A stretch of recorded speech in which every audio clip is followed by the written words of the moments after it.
It was back in 2016 when the project host Waleed Ali's Gold Logies acceptance speech drew attention to the lack of cultural representation on local screens. Immediately diversity became a buzzword and there were more conversations about inclusion within the industry. But how far have we really come in those 2 years? Waleed says the progress is slow and Australia still has a long way to go in achieving diversity beyond the Asians and Indians we see on MasterChef and My Kitchen Rules. I wouldn't say that there's been a huge change, but these things are all incremental, Waleed told B at the 2018 Logie Awards. The progress is slow, I'd love it to be quicker but I don't have control over that. These things take time. Waleed acknowledged there has been somewhat of a shift in the industry in the past 2 years. I think there's been a little bit, he said, revealing there's been just bits and pieces I've seen and gone, oh that's interesting, like it might be like a family on Neighbours or something like that.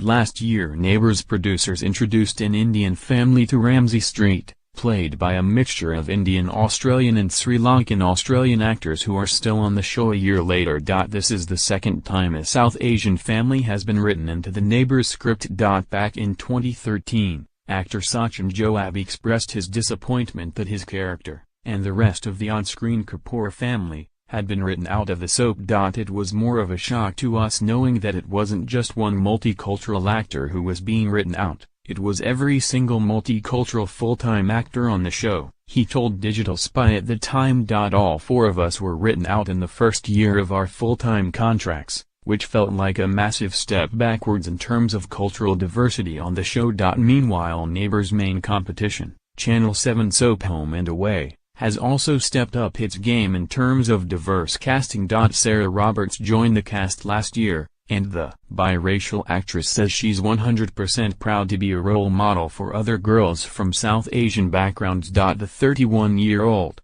who is half Sri Lankan and Australian, told B the initial lack of diversity in Australia prompted her to move overseas earlier in her career. I think that's one of the reasons I went to America, it's because there weren't enough roles here for women that looked like us, she said. So it's nice to be cast on an Australian drama that's doing really well and my nationality isn't specified on the show.